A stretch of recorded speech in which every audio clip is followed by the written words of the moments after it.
I'm doing fine. So leave me alone, so leave me alone, so leave me alone. I'm doing fine. So leave me alone, so leave me alone, so leave me alone. I'm doing fine. So leave me alone, so leave me alone, so leave me alone. I'm doing fine. So leave me alone, so leave me alone, so leave me alone, leave me alone. Terry Holloman, good Thursday afternoon to you. Hello, sir. And always is a pleasure to talk to from Q13, Brandi Kruse. Hi, Brandi. How you doing? Hi, guys. Good to see you. Just brightening my day up with your faces. Oh, how sweet. We feel honored to have you here. I have to be sweet, so you're nice to me. Not that you wouldn't be nice to me, but you know. Keep smiling, Brandi. Zach could tell you. We talked about it a little bit at the end of our last show. It's like, oh my gosh, to be Brandi. Sometimes I read your Twitter page and I feel like I need to go see my own therapist. That's funny. You know, I had a therapist for a while and was talking to her a lot about my Twitter page. It gets real. It's funny because I get that all the time. You know, I'm talking to a politician or something and they say, gosh, you really get a lot of heat on Twitter. And I'm thinking, is it really that bad?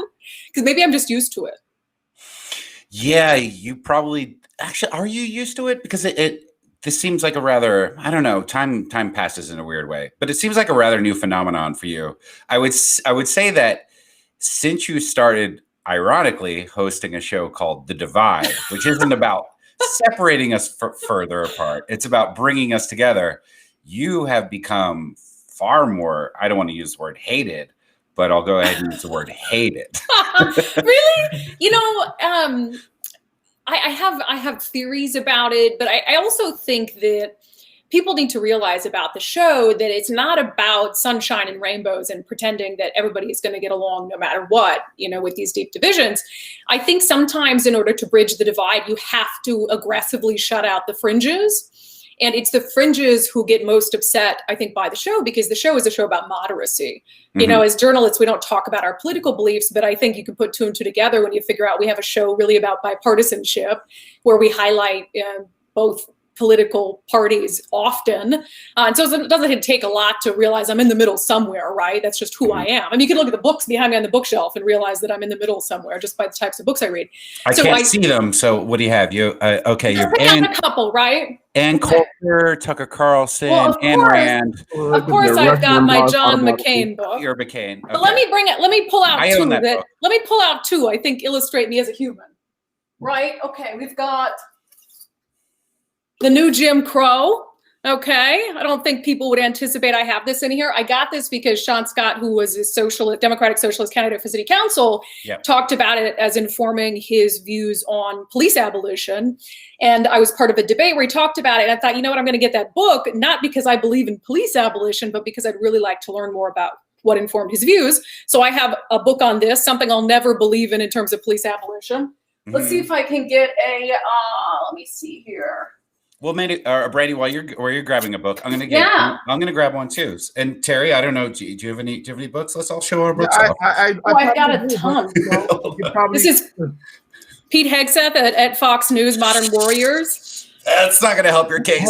That's what I'm saying. That's what I'm saying is I think that you know, you really have to be willing to learn a little bit about sides you disagree with without shutting them out actively.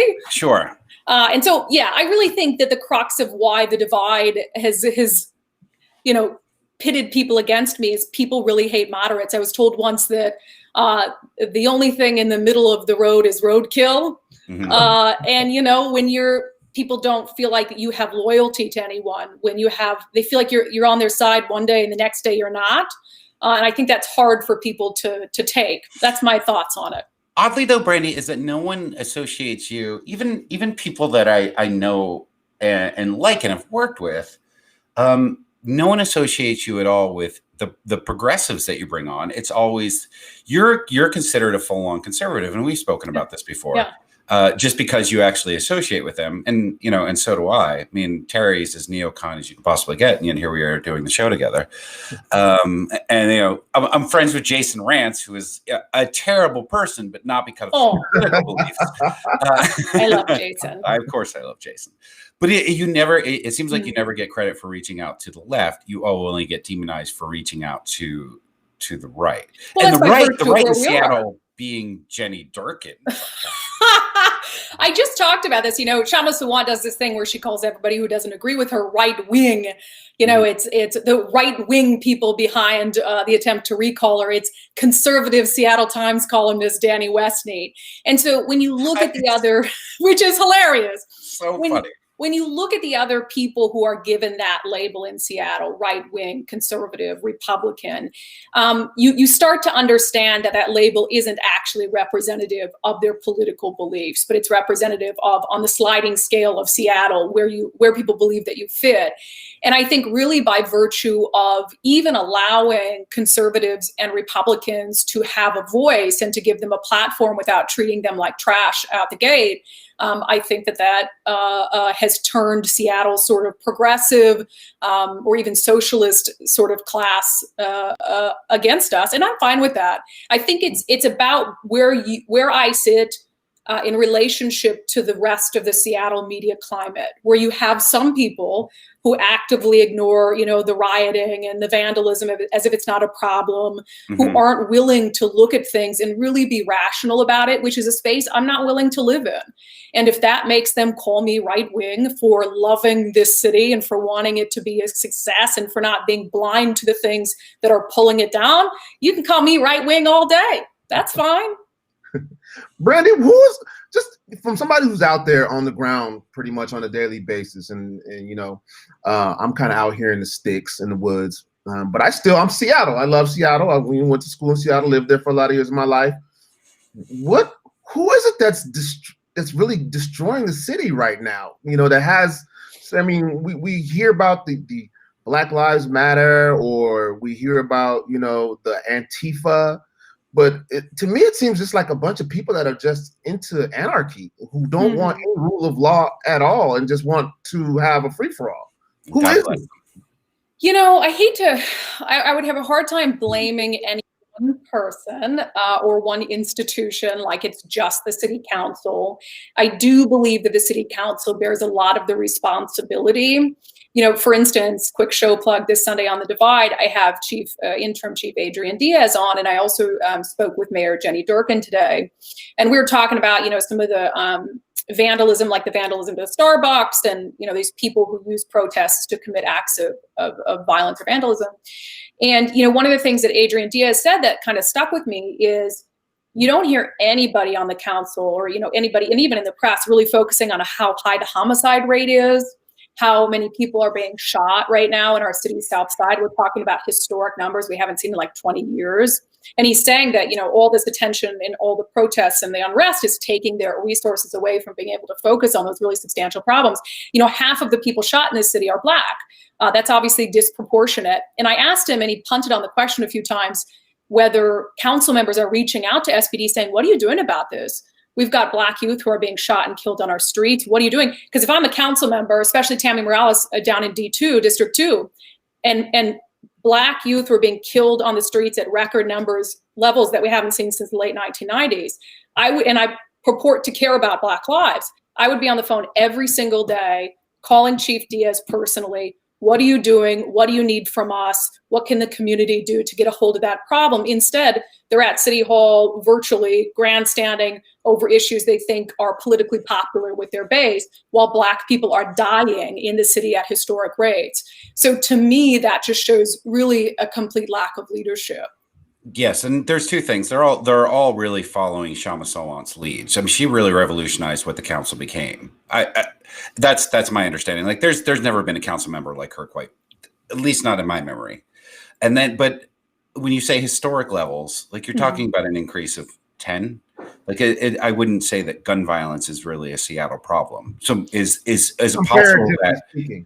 Because you could say you could say things are up 150%, but that means it goes from 2 to 3 sometimes. Well, 10 extra lives in a year is a lot in a city that doesn't have, violence like Chicago. I mean, violence is relative, right? And Seattle is supposed to be a world-class city. And some people try to dismiss the problems we have, like, oh, you have those problems. They're worse in Chicago or Baltimore or whatever it is. We don't purport to be Chicago or Baltimore. We purport to be a world-class city, one of the greatest cities in the country, in the world. And that's how city leaders 5-6 years ago used to sell Seattle. So what happened to that? Are we now okay with being compared to cities that have profound issues with violence and with homelessness? I'm not okay with that. I don't want to be on the same level as other cities. So again, I think it's a relative issue. And I just don't think you can genuinely say, we care about Black lives, focus all this attention on the police force, but not show any attention or care or concern for Black youth who are being shot and killed on the streets of your district. And so I think you can try to juggle both of those things. And as a city council member, you should be able to, but to completely ignore one because the political message on one side is greater, I think that's incredibly irresponsible, frankly. Yeah. What's interesting is, like, when I moved here in the early 90s and the mid 90s, a lot of people of African-American descent were moving here from places like Chicago and Illinois, and where I came from was Texas, to get away from some of the things that were going on there. The Pacific Northwest was like the promised land.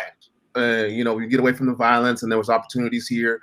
I think there's something to be said about the economics and the violence and the crime that goes together, which kind of correlates to Black people in the city of Seattle being on the receiving end of this violence, this interracial violence, this Black on Black crime, because of the economic situation that we're facing here in Seattle.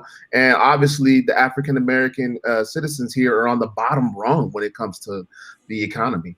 Yeah, and I don't think that can be ignored when you talk about crimes and the heart of what's at some of these shootings and gang activity, for instance, which has been an issue in South Seattle, at least as far as Seattle gangs is concerned. Again, it's relative. Yeah. There's a lot of these crimes you don't.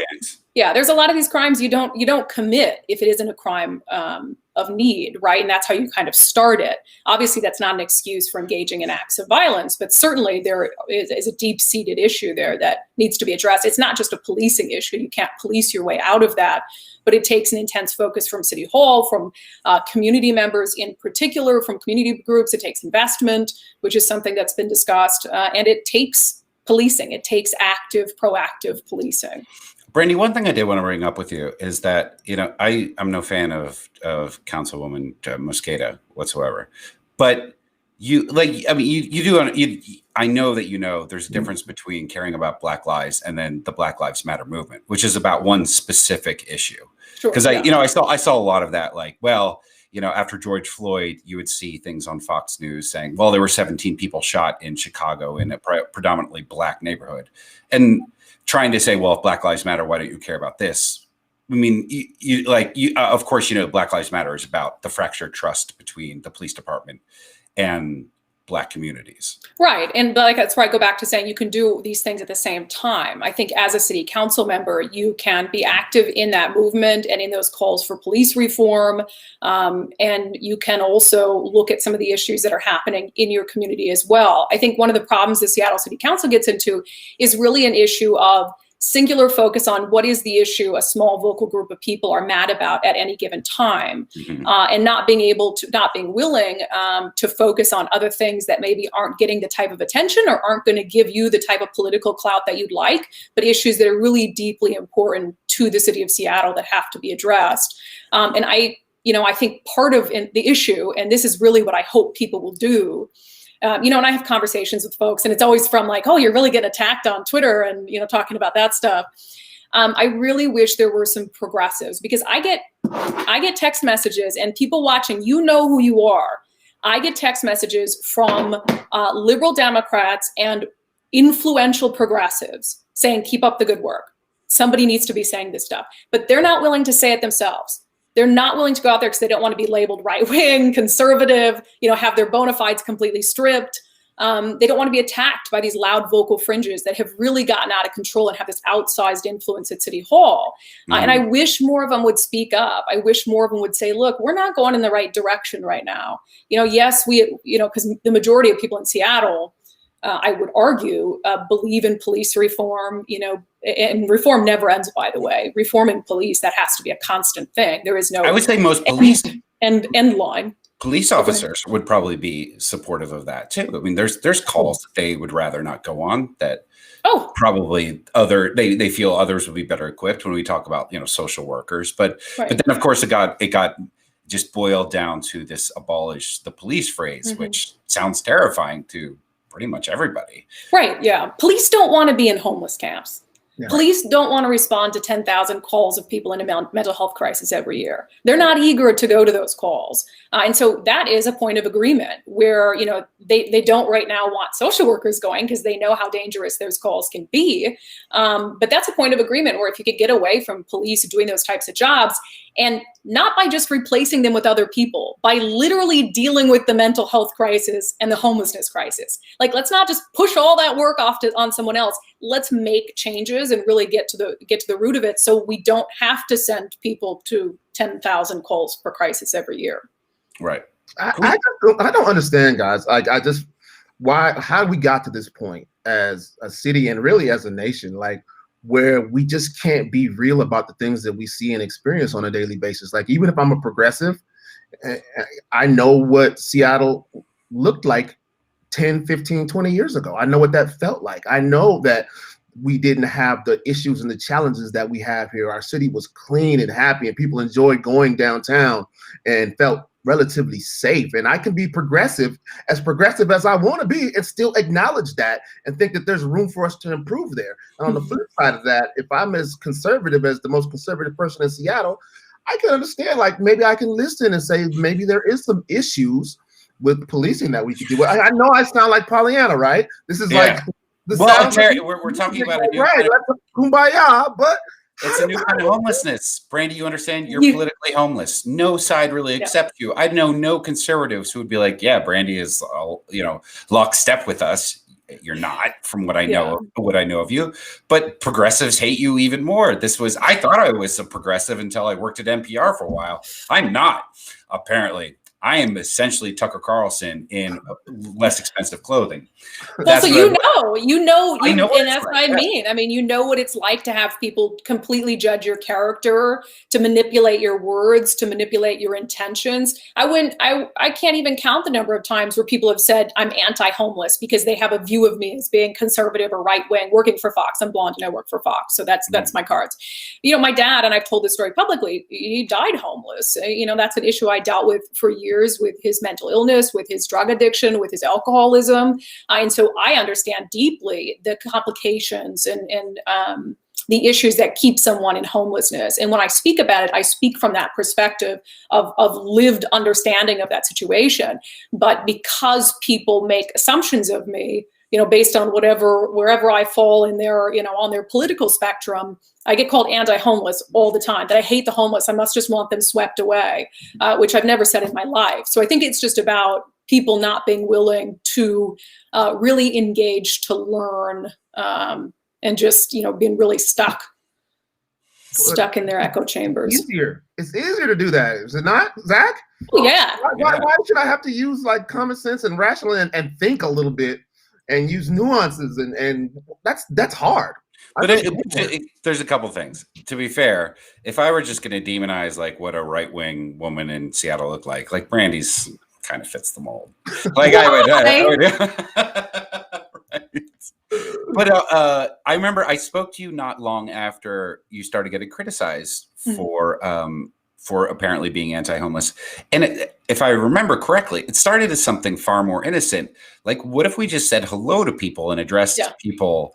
If someone, instead of, Seattle has this whole freeze notion, which is as boring of a debate as is Die Hard a Christmas movie to me at this point. But your suggestion was, and I think this is when you were just doing The Divide as kind of a web series. Yeah. Just say hello to your fellow Seattleite And people were like, well, why don't you just invade their space and rob all their belongings? Yeah. Well, yes, because I remember that, and it was really controversial. And that's actually the week after that is when I revealed the story about my dad, because of the backlash I got, and people didn't understand the place that I was coming from, because we were in the middle of the head tax debate and this stuff over homelessness, and you had people yelling, well, you don't care about the homeless, this and this. And then I was walking down, I was waiting for a final vote on that, and I was walking down Westlake, that long bike path and trail there, and like, I'm from the Midwest, so I make eye contact with you, I say hello. It's just my personality. And I had gone like 1, 2, 3, 4, 5, 6, 7 people. Nobody acknowledged my existence. Nobody, anything. And later on that day, at the end of the trail, you reach the Ballard, not the Ballard Bridge, the ship canal. What is the bridge that goes over to Fremont? The Fremont Bridge? Yeah, it's Fremont. And there was a homeless man who I'd seen walk by a few times before, and I was heading to this little cafe. It was like the Sundot Cafe or something. I think it's closed now. And I said, hey, do you want lunch? Because I just thought in my head, like, we're having this whole debate over people demanding you care about the homeless, and we can't even like literally acknowledge anyone's existence. And we went and got lunch at this cafe, and I just that's what that commentary was born out of. It's like, I know you guys care about the homeless, but like, you have to show it in action. I'm not saying you have to take a homeless person out to lunch, but even acknowledging people's existence and like your fellow humans.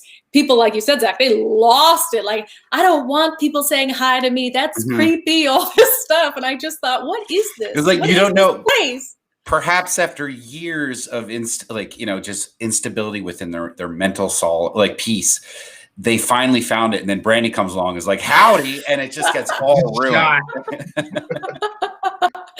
Yeah, it's a bizarre world, and I like what you said, Terry, about, even if you're like a progressive, diehard progressive, about being willing to admit that there are issues, right? Be addressed. I have a friend, I won't say his name because I didn't ask his permission to tell this, but he lives up on Cap Hill. Most of my friends I would classify as progressives or liberal Democrats.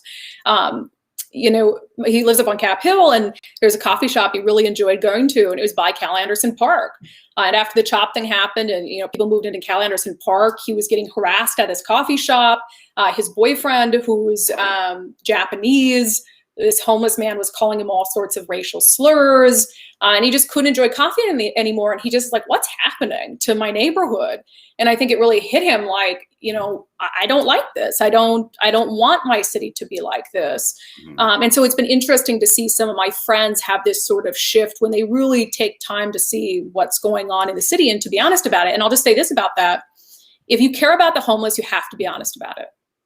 If you care about the homeless, you have to be honest about what's happening. Because for people who, try to deflect or want them to stay in place or whatever it is, that tells me you don't care about the homeless. It really does. And having, seen where my dad died, drunk, dirty, in a cheap motel room, that's not care and concern. And so that's what I really struggle with, is progressives who talk about how caring and concerned they are about their fellow humans, but really don't have actions that are reflective of that and aren't willing to do any introspection. I feel like that's the very frustrating thing, and Seattle just being a very good example of it, is that you do have progressives, and I worked for the most progressive, arguably, of media outlets. Certainly, like what would be considered a mainstream media outlet, like KUOW it's a massive influence, and they would just pretend that homelessness was almost a non-issue, because they weren't really willing to talk about the core problems that led to it. And anybody who seemingly like you, who was concerned about it, then became a co-producer of Seattle is Dying, the Como documentary. But then I also have issues with something like Seattle is Dying, because it's not like that didn't seem to be a solution-based program put forth either, or a solution-based group of ideas. That was like just stoking fear for people in Everett and Kent who are already scared to come into Seattle for any reason except for a Seahawks game. And I guess that's what sort of, Terry, come on. I know you're in Seattle. I'm scared to come to your city. I would hear people ruthlessly attacking Seattle as this incredibly dangerous place, which it would be if you had never been to any other city ever, ever, ever. I lived in Salt Lake City, and there's scarier parts of Salt Lake than there is of Seattle, like, to be honest. But then that doesn't excuse, and it's kind of the way that Terry and I have covered the national coverage of what happened in Seattle and of course Portland, is that, was it overblown? Like if you watch the national coverage, like when I went back east and people were like, wow, how'd you survive the riots? And I'm like, well, I didn't live in the 2-block radius, but that doesn't mean that what happened in downtown Seattle or in CHOP and in downtown Portland is okay either. And it's like, there's no one, maybe you are the closest thing, Brandi, who is willing to both acknowledge that it's not as big a problem as some people inflate it to be, but that doesn't mean there's not a problem. With a great example, recent example being the original Starbucks being smashed up. And then there was complaints about how much coverage that was getting because, it's just a little bit of property damage. And then there were other stories to focus on. And it's like, yeah, there's other stories to focus on, but that is kind of a big deal too. Like, let's not pretend that, one of the iconic destinations in Seattle was busted to pieces for really no legitimate reason. No reason at all. And I think there's two arguments that were made about that to me demonstrate in a perfect box how lost that kind of small group, loud group in Seattle is. When I posted about the original Starbucks being smashed in, Joy something, Joe Vera or something. Joe Viera. Yeah, I don't know. Joe. Like he's really mean to me. So I don't okay. know. I don't know what I've never met him. I don't know what he does or what his job is, but he's one of that small group that ignores reality, really. And he cared less about the windows being smashed in and the fact that I called it the original Starbucks. And I had I think I was reading something. I was trying to figure out what date it was put there. And I accidentally put the address of it, 1912, as the date it was opened instead of the date. And it was just an honest mistake. And he made this whole big deal about how I got the date wrong, as opposed to caring about the fact that this Starbucks was smashed in. Mm-hmm. That to me is how that wing operates, right? It's deflection and it's not acknowledgement. The other common response was, they have insurance, don't they? Oh, they have insurance, then it's fine. It's absolutely fine. And so to me, it's completely disingenuous. No acknowledgement that you have these people out there marching to defund ICE or something. And you're going to do that by smashing in the windows of a Starbucks, and so the fact that there are, and I think the alt blogs really are dangerously in the wrong for how they cover these things. The fact that you can't acknowledge that doesn't do anything to accomplish any end or any goal, to me makes no sense. I just can't live in that space. It is the other thing that happened that night, and I say I love Joe because Joe is the most optimistic Mariners fan of all time. Like and he's always got an amazing fact of what Dustin Ackley was doing on this particular day. But he one of the things that bugged me about the complaint about how much coverage that story got was that journalists, and I've seen video of this happening to you, Brandi. I'm obviously insanely physically intimidating, so it never does to me. But you've been harassed on the streets before for doing your job. Correct. And when it happens to you, it's cheered. Mm-hmm. But when it's happened in the past, when we've seen, the fake news mob attack a supposedly progressive journalist, then at that point it's, here's the fourth estate put into danger. And that's a hypocrisy that's indefensible. It really it's hurtful, actually, and I got in a tit for tat with just local media kind of over this, but and this is Edison, by the way. He's super old, and I'll put him down, but he was scratching at me. He can't see very good. All right, buddy. This one really bothers me a lot, and this is why I always tell people that being morally consistent is incredibly easy. Because when you take a morally consistent stance on things like assaults or harassment of press, regardless of who that press is, regardless of who is carrying out the harassment or the assault, when you take a morally consistent stance, it's very easy for you not to have to go back and figure out, what you said. It's like when you tell a lie. If you always tell the truth, you never have to check your lies against your other lies. Mm-hmm. And so every time that the Trump crowds have come out and harassed someone, I've spoken out about it. Every time the protesters have come out and harassed someone, I've spoken out about it. When SPD slapped a phone out of the hand of a stranger reporter, I spoke out about it. And so to me, it's really important to be morally consistent. And I was hurt, frankly. by two. Yeah, I mean, I was upset by it. I'll just be frank about it. By two instances. The May 30 riot, when we were down there and had security with us, and our security guard disarmed those two rioters of stolen police rifles, which was an action he took by himself. It wasn't something we really had a choice over. It was just sort of, he did it. And I think he did the right thing. And one of those rioters fired that gun into a police car. We were there. We saw it on video. We had video proof of it. And Erica Barnett, the blogger, called me a liar, said that never happened, that protesters were saying it didn't happen. Something we had seen, something we had video of, called for me to lose my job. And this was a traumatic experience. After our guard had those guns, there's video out there, and I should send this to you because it's horrifying. People thought he was like maybe a white supremacist with ARs who hadn't seen the original encounter. They were surrounding us, enclosing us. I was terrified. And to have Erica Barnett come out and, still to this day, not apologize and not admit she was wrong, I mean, was hurtful, because it's like, if it was any other reporter in the city, wouldn't people say, gosh, I'm glad you're okay.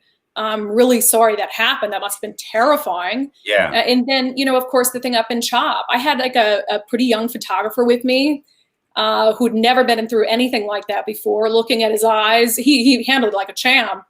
But, people who watched the video heard me break down in tears when we got in the fire department for safety, because it was an intense experience and it went on for a long time. And I had a crew with me whose safety I was responsible for. And they were being attacked because of my presence there.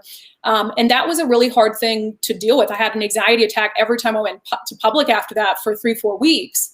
And for, the head of the Young Democrats to say, we had people watching to make sure it didn't go too far. Like, it was up to him what too far was. For the lieutenant governor at the time, Cyrus Habib, to say, well, she's unprofessional, who I've never interviewed before. For Teresa Mosqueda to say, well, I know private security can be triggering to people, as if us having security was the reason people had a right to attack us. Was so hurtful, because I have stood up for other reporters, no matter what the circumstances were.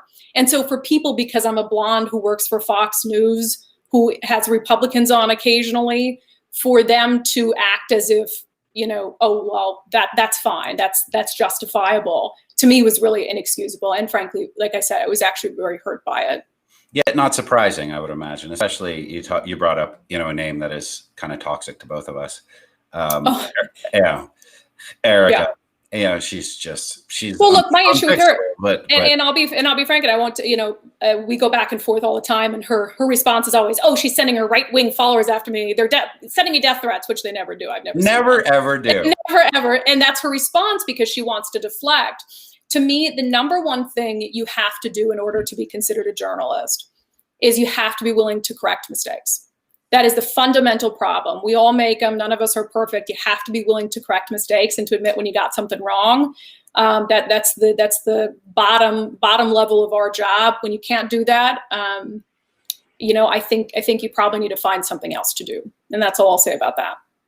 I saw, a lot of people talking about the stuff that happened this summer down in CHOP, down in downtown Seattle, talking about it as if it was just, a bunch of young kids from the East Side causing mischief, just here for mischievous reasons and breaking windows and smashing bottles and things of that nature.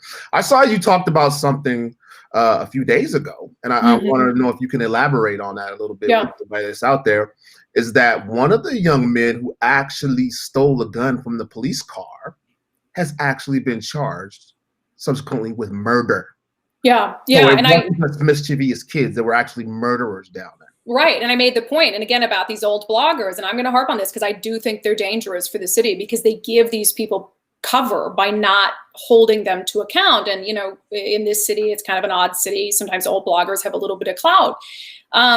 So this was a 25-year-old white man, is charged federally with stealing one of those police rifles and a silencer, I believe, or there's a part for the rifle. And, it took a while for them to identify him. So he wasn't arrested right away. And from the time of the riot to, before he was arrested, he's accused of shooting a man in the back, a man of color, square in the back, and killing him. So now not only does he have the federal charge for the gun crime, but he's also charged with murder. And to me, I look back and I think of all the excuses that were being made for this group of rioters downtown about how we were told, no, they didn't fire a rifle. They're just taking these guns. It shows that some of these rioters are criminally dangerous. I mean, I can make that conclusion based on them lighting cars on fire. That's criminally dangerous behavior. But this is someone who allegedly committed a homicide. Is that the person you want to use your journalistic clout to cover for, to make excuses for? This is a white man who shot a man of color right in the back, allegedly. So who is doing this? Who is protecting him, or who is? Well, I think the stranger is guilty of this. I think most of the alt blogs in the city are guilty of this. And I know it's because, in part, they want to focus a lot of their attention on the police behavior. And don't get me wrong, I think there's plenty of room to focus on the behavior of police. You give these people a badge and a gun, and they have a license to kill people. I mean, that is a profession that there should be a tremendous amount of scrutiny for. But when you're not willing to acknowledge the behavior that met that force, that to me, again, is incredibly disingenuous. You leave off this whole factor of the story when you're talking about, police response to a riot or unrest or a protest, or like what we saw in Tacoma, the street racing thing. I'm fine. You want to hold the police accountable for their behavior. You want to talk about less than lethal tactics and crowd control. That's great. I'm pretty sure you also have the capability of talking about whatever crimes or violence, if there were any, led up to it. And to me, to not find any room to criticize people who stole loaded rifles from burning SPD vehicles. I go back to what I said before. That is a space I'm not willing to live in. And if you call me right wing for it, that's fine. But who's doing it well then? Because you keep bringing up examples of, well, if you can cover this, you can cover this. I don't know anybody who does both. Oh, I think that there are people who do both. I think we do both. I think the TV stations do a pretty good job. What people have to realize about TV stations and about the delegation of duties, you have multiple reporters. You probably don't have a reporter that's covering the totality of a big story like that. So you're not going to put one reporter down at that riot on May 30th and say, all right, in 1 minute, 30 seconds, tell us everything that happened at this riot. No, you're going to have a reporter talking about the police response. You're going to have a reporter talking about the looting or the vandalism. And they're going to air, subsequently, consecutively. Right. And so people will look at one story done by a reporter and say, that didn't do anything. But for TV people, you have to look at the totality of their newscast and their coverage as a whole. And I do think the TV stations in town do a pretty good job. I also think that Seattle Times does a pretty good job. Crosscut worries me sometimes. I think they do great in-depth reporting on things. I like a lot of the people at Crosscut very much, but I do think they're approaching things firmly through a progressive worldview, which, they serve people in Seattle by and large. So maybe that's sort of their choice. But I think that they also go soft on the criminal rioters. Oh, without a doubt. Yeah. But you're talking about news, without a doubt, covers both sides, or TV does. But with TV, you have on a newscast, and very few people get the chance to do what you do and provide context. With a 22-minute newscast that happens at 5 o'clock, you kind of just have to explain what's happening.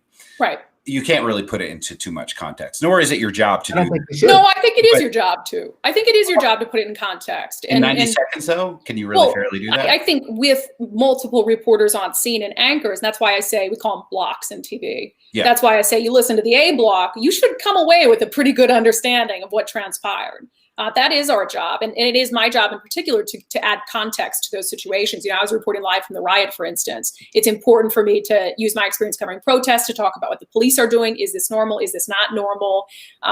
And so if any outlet is doing a good job, you should walk away with context and with understanding of a situation, in my opinion. It's just so hard to get that context in 90 seconds because you get you got the stand-up introduction, where you are, a couple of blurbs from different people, and then pretty much you're out onto the next thing. So yes, you see both sides, but it seems to me like you have the bigger beef with people who do long form contextualization of different scenarios, and they're the ones who are sort of ignoring the other side. So I guess I'm speaking about people like Erica, people like Chase over at The Stranger.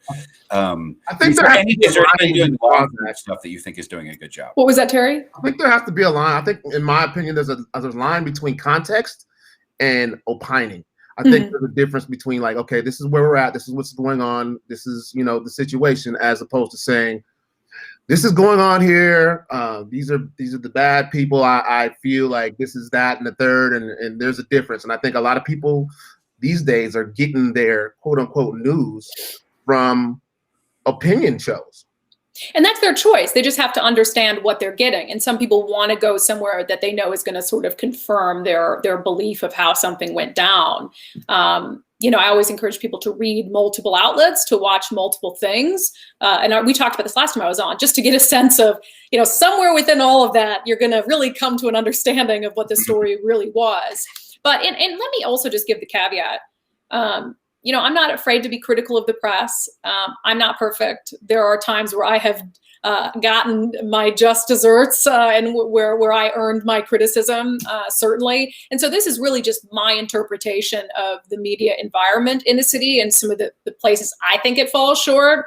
You could have somebody else on and they could have a totally different thought about all of it. So it is frustrating because I get why you're frustrated with it too. With someone not providing the entire context of a story. But then what frustrates me, I think, more than anything is that someone will call someone. So let's take the Tacoma incident that happened recently. If you don't know what happened, a police officer ran over I don't know if you call them an innocent bystander or whatever it was, but it was a shocking visual. And there was lots of discussion about the police officer's behavior. And then a lot of people focused on that and then ignored what happened the weeks after, or the couple of days after, where, anybody who smashes a window these days is called Antifa. I don't know if they're actually Antifa or not. And people will pretend, people that cover nothing but the Antifa side will pretend that they're the ones who are doing legitimate journalism, just like the people who are covering nothing but the officer's behavior are pretending they're the only ones doing legitimate journalism. And I guess that's sort of frustrating to me because I have friends who do both. And it's like, can you just admit you're marketing towards your niche? Just do that. Stop pretending that you're like the even-keeled, the one who is actually providing all the perspective. And I don't know, I don't actually think, I actually don't think that you are that person. I think you do look towards both sides. Despite the fact you have a Pete Hegseth book, which I cannot stop looking at the spine. Hey, I've got a lot of. What do you want Barack Obama, which I haven't got around to reading yet. You never will. Have you ever read an Obama book? It's $25.49 at Costco. Hey, I got to tell you guys real quick. So that Barack Obama book, that reminds me of when I was a kid. We used to go to my parents' friend's house. This is a white couple that lived way out in the sticks. And every time we showed up, their Lionel Richie album would be out there. It was like the only black thing they owned. Yeah. It was like it was the only thing in the house. I could do Bill Clinton then. I have more than one president. Okay? You never read that either. I did read part of it, but it's really long. It's so I have a dull. bookmark in it. Yeah. Look, but I read books more than once because the ones I like are a little dense, and it really does take me a couple read throughs to get it in this noggin of mine. Can I show you my favorite book? Yes, please. It's called Eat, Pray, Love. Oh my gosh. And it's about a woman's journey in Tuscany where she finds herself. And I think it's just wonderful. It's just a wonderful, wonderful story. I hear there's a film version of it. I'm just kidding. I'm at my girlfriend's apartment and she owns it. And it's sitting right next to a copy of 50 Shades of Grey. So yeah, let's get into that. Her psyche. It's all about the placement. I've got this is the last one I'll show you. I've got my Bible, which I don't read, but it's up there. It's my boyfriend's. Nobody. And then I've got the Constitution next to it. Ew, yuck. And then I've got God Believes in Love about gay marriage. So I keep this one right by the Bible, just right tucked in there. Who you're talking to that day, right? No, that's where they live. It's I think it's a collection of my beliefs. Sure. It's very well rounded. Well, it's a nice representative collection of the beliefs you're supposed to have anyway. Right, sure. To have the Constitution right next to the Bible, that is It's very on brand, isn't it? Hey guys, can I switch gears with you real quick for a story I know that's really kind of controlling the airwaves right now, at least in the world of sports. You guys heard about it with the Seattle Seahawks, now ex-Seattle Seahawks offensive lineman Chad Wheeler, who assaulted his girlfriend. And the pictures were absolutely brutal, gut-wrenching, terrible. I'm sure you guys have probably seen it by now, but it's kind of got a little controversy attached to it, a lot of controversy outside of the fact that it was just a domestic violence situation and that type of deal. But anytime you have a professional athlete or an NFL player, especially involved in a domestic violence thing, it becomes, an issue. At least in the past it has. And there's been some feedback now saying that, maybe there's a double standard here, because in the past when it would be someone like a Ray Rice or Kareem Hunt, guys who got in trouble for physical violence outside of the football field, they were broadcast all over the world and demonized and that type of thing. And then we have now this white guy, and he went to jail and got out, and there was not a word of it for like 2 or 3 days. If I could answer first, Harry, because we knew about Ray Rice and what he did to his wife for a couple days, and then we saw the video of it. And I think the video, like we saw that elevator video where he just turns around and knocks her out. Yeah. And same thing with Kareem Hunt. We saw the video of him, relentlessly beating up that woman. I think it was in a casino, if I remember correctly. So I think that there's definitely a race aspect to it here. But if there was video of him beating her, for some reason that just strikes us on a more a visceral level, where it's like, this is now even more intolerable than it initially was. Because Ray Rice initially, remember, he only got suspended for 2 games or something like that. Yeah. And then the video came out, and he was just he never played in the NFL again. Yeah, I don't really know. I mean, I know Ray Rice is a more famous person. Yeah. So I don't know how much that factored into. I mean, even I know who Ray Rice is and did at the time, and so maybe that factored into the amount of tension. And the Seahawks guy I'd never heard of before, to be honest. Maybe I'm not in tune with the sports stuff. He was not a very prominent player. Yeah, but that being said, I mean, we had that story on every newscast, and so we definitely did cover it. We were at his court appearance as well. I saw the video from that. So as to why it's maybe not getting the type of attention, I guess I can't speak to whether it's a race issue or an issue of prominence in league, or like Zach said, video. Sometimes TV, if you've got video, they're going to show it. I still don't know what position he plays, to be honest, Harry. I'm assuming he's like an offensive lineman or something. He's an offensive lineman. He's an offensive tackle. The guy is 6'7", 320 pounds. His girlfriend is like 5'8", 140 pounds. And, he literally tried to kill her. It was an attempted murder. Like, he tried to kill her, and then she was unconscious. And when she woke up, he said, you're still alive? I thought I killed you. And it was a completely ugly situation. And it was actually something he had, experienced in the past when he was in college. He should have been a highly drafted offensive lineman, but he had an incident while he was in college where the police had to come, and he was uncontrollable, and they had to shoot him with non-lethal bullets with beanbags.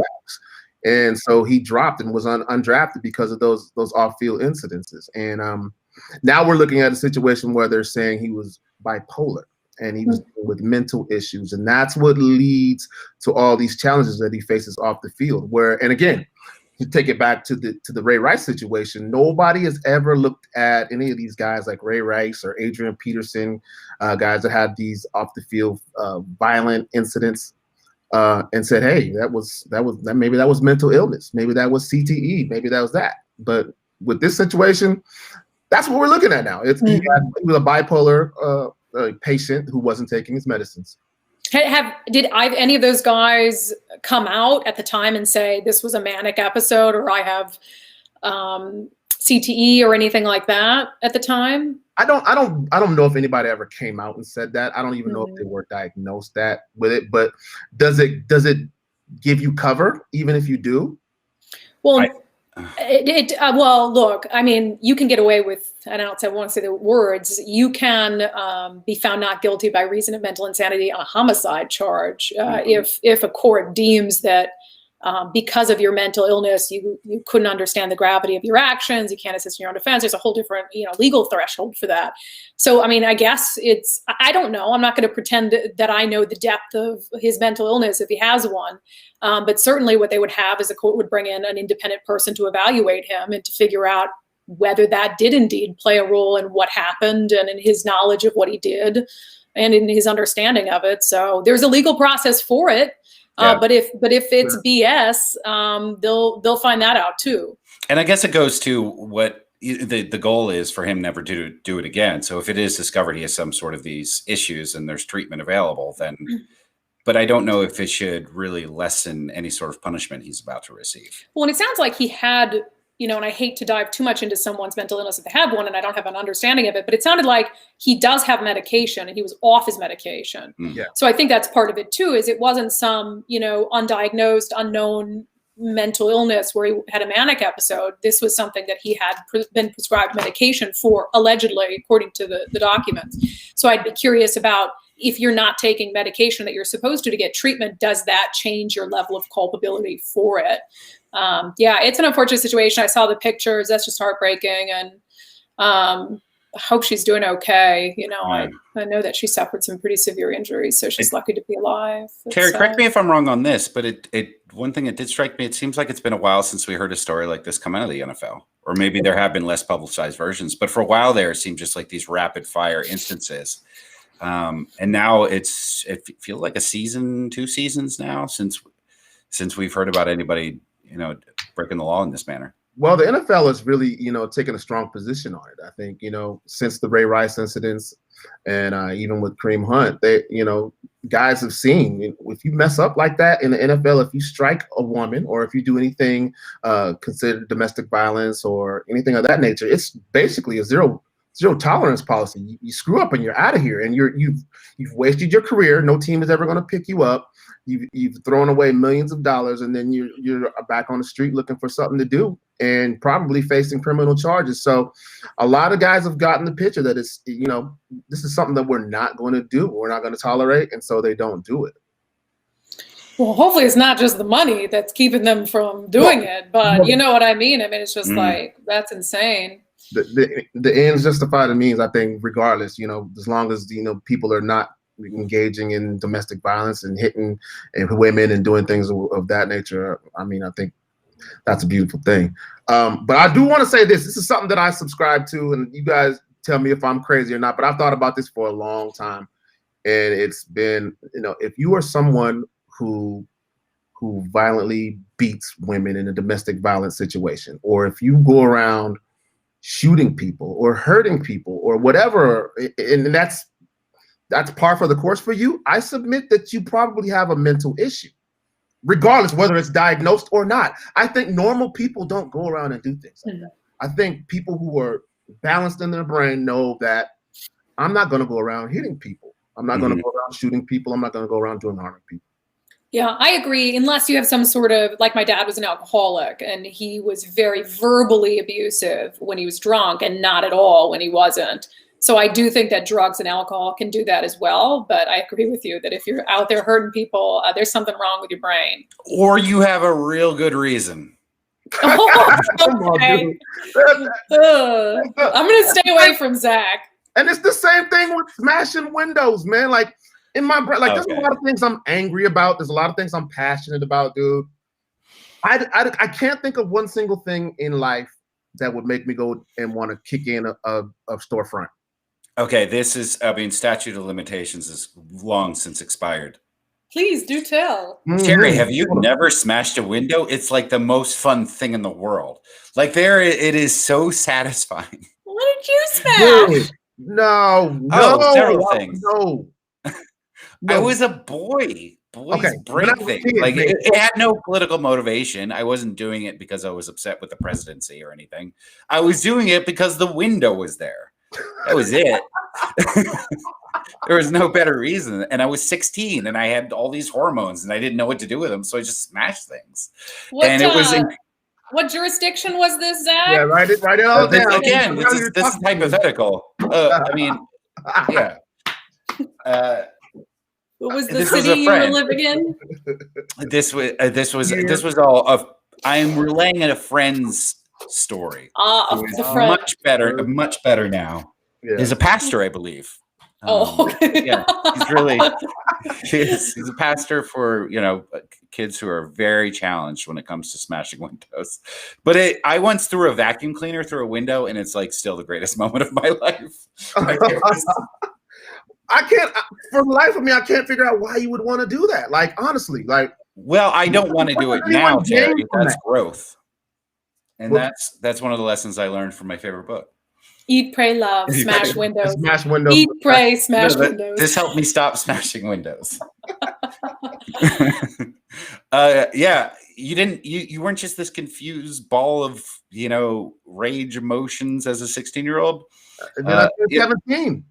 When I turned 17. I smashed maybe more windows when I was 17. It took a while for me to calm down. I had an outlet. You see these things behind me back there? True. I had an outlet. That was my physical outlet. I released it all in the field. Right. Lucky you. I was into poetry. You can't write a poem angry enough that replaces smashing some glass. Well, you guys are funny. You've obviously never heard any of the NWA poetry. Yeah. Oh, I have. Yeah. Sadly, I tried to recreate a lot of it. Brandi, so what did you do when you were angry as a 16-year-old? I was not a good. I did really well in school, and I was like the favorite child. But I also partied a lot. And my yearbook, I was, how they name you things. My senior yearbook, I was most likely to become president and biggest partier. How does that go together? How do those things even go together? I don't know. I definitely went on a little, not the best track, but I kept my grades up. What did we do? I lived in the sticks. You guys, if you saw where I grew up, I lived in the middle of nowhere. I've seen Fargo. I know where you live. Well, I lived outside Fargo. It was even worse than Fargo. It was outside Fargo. We would go down to like the gravel pit. We'd go hang out the gravel pit. Drive down country roads. Oh, boy. That's what we did. We'd go to the Tasty Freeze. Oh, big time. Yeah. Tasty Freeze. I tell you that when I first met Brandi, I remember thinking, I was like, she is much more mature than I think her age belies. I think, I really thought she was because she carried herself in such a professional way, and she had a little brooch on her shirt. I was like, no young girl wears a brooch like that. Yeah. She's probably been here 20 years, 30 years. She's got very nice skin. I used to wear brooches all the time. I like antiques. I know, and that's why I was like, she's more mature than she's letting on. I know. Mm-hmm. But it was just Brandi. If you're 18, 19, you want to get into a bar, you just put a brooch on. They'll be like, come in, madame. True. My secret, actually, I when I was young, I bought a World's Greatest Dad shirt. Oh, that worked. Smart. Yeah. That's pretty good. That is good. That is good. Yeah. I just grew a mustache. Well, I didn't look my age. I still don't look my age. So that just added to the frustrations. What is your age? I'm 41. Oh yeah, you don't look your age. No, you should see when I shave. I look like 23. Mm-hmm. Only we could all be so fortunate as Zach. Terry, I'm not saying I look good. I'm just saying you are. My age. There you are. Not meaning to toot my own horn, but. How old are you, Terry? I'm never telling. I know how old Terry is. You're one of those. You won't tell your age. Yeah, man. If I do, I might age myself out of some opportunities. Okay. I still want to, my goal is to, be a leading man in Hollywood. You can't have a 49-year-old leading man. Tom Cruise. But that's Tom Cruise. He's been established since he was 12. True. But still, they got, when it's like a man and a woman, The man can be like 100. The woman can be like 23. It's True. like the max. Yes. Yeah. Or it's explicitly explained in the film why this old woman is in it. Right. They never just let an old woman walk onto the screen. They're like, no, she's here for a reason. Like he's settling for the smart, kind woman. Right. Who isn't as good looking. Yeah. She's ill. She has a great inheritance on the way. All right, Brandi. So your show airs on Sunday mornings on Q13. What time? 7:30 in the morning. But I will say we are now starting Mondays. You can also listen to it on a podcast, and you can find it on YouTube's. Wow. So we're giving people more ways to watch. So that's exciting. Maybe one of the problems is, Brandi, is there's no way anybody who ever criticizes you is watching your show at 7:30 on a Sunday morning. Yeah, they just need to get up and watch. They might still be off the bender from Starbucks. Some people just, they can't help but to wake up and find something to be frustrated about. So they might log on. I'll tell you why real quick, just because this is what I do. I find myself doing. Yeah. I find myself, because I'll be honest with you guys, I don't like Donald Trump. I never have liked Donald Trump. All right, well, this is new. Disliked him. But I would find myself for the last couple of years, I'd wake up in the morning and be like, what did Donald Trump say today? Yeah. Right? Is that you on Twitter? Yeah. I miss him a little bit. Me on Twitter trying to find out, what did Donald Trump say today? And then for like the last couple of weeks, I've been like, he's not there. I don't know what's going on. I don't know what to do.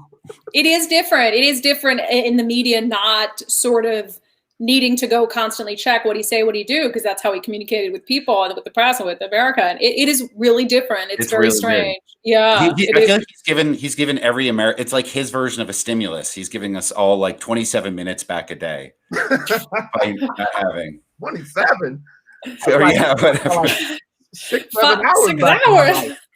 I keep picturing, like, I'm just thinking of certain people on Twitter hungover, having watched whatever airs on Q13 at midnight, and then waking up and hearing Brandi Kruse being like, maybe if we could just try to see each other's way, and just being like, oh, fuck. Is that your best impersonation of me? No. You have a better one? I used to. Oh. Okay. Yeah. Terry, why are you looking down? Do you have one? You want to go? I definitely don't have one. Oh, I want to hear it, please. I don't want to hear it. That's why I have my head. No. I don't like, because we work together at Cairo, so I would hear your voice when you would do a new story every 9.5 weeks. It's very inside. That is, yeah. I was not churning them out. Okay. That's very funny. Brandi does have a very unique cadence, and I think it was like the ooh sounds. O's and the A's. Yeah. So I used to do one. It's been a while though. I mean, okay. What good do I get from doing a Brandi Kruse impression? Because it pleases me. But I remember, your name was in my phone, and the way that, and I feel like I was okay. This is your name was spelled in my phone KROOOOOOOOC.